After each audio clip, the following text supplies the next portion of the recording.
President Donald Trump নতুন 4টি নির্বাহী আদেশ সই করেছেন। এর মধ্যে আছে আকাশ নিরাপত্তা ক্ষেপণাস্ত্র ব্যবস্থা আয়রন ডোম তৈরির আদেশ সহ অন্য আরও 3টি আদেশ।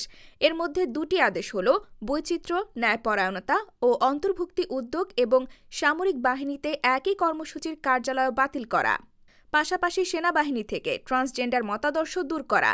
আর চতুর্থ আদেশটি হল কোভিড মহামারীর সময় নিয়ম মানতে অস্বীকৃতি জানানোয় বরখাস্ত প্রায় 8,000 সেনা সদস্যকে পুনর্বহাল করা। এই সেনা সদস্যরা 2021 সালের আগস্ট থেকে 2023 সালের জানুয়ারির মধ্যে বরখাস্ত হয়েছিলেন।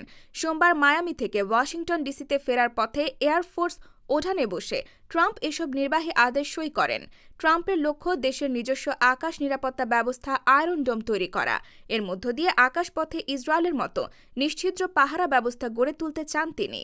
ট্রাম্প বলেছেন, অবিলম্বে ক্ষেপণাস্ত্র আটকানোর জন্য অত্যাধুনিক আয়রন ডোম তৈরির কাজ শুরু করতে হবে। ট্রাম্প এখন আনুষ্ঠানিকভাবে আমেরিকার জন্য আয়রন ডোম ব্যবস্থা গড়ে তোলার প্রক্রিয়া শুরু করেছেন।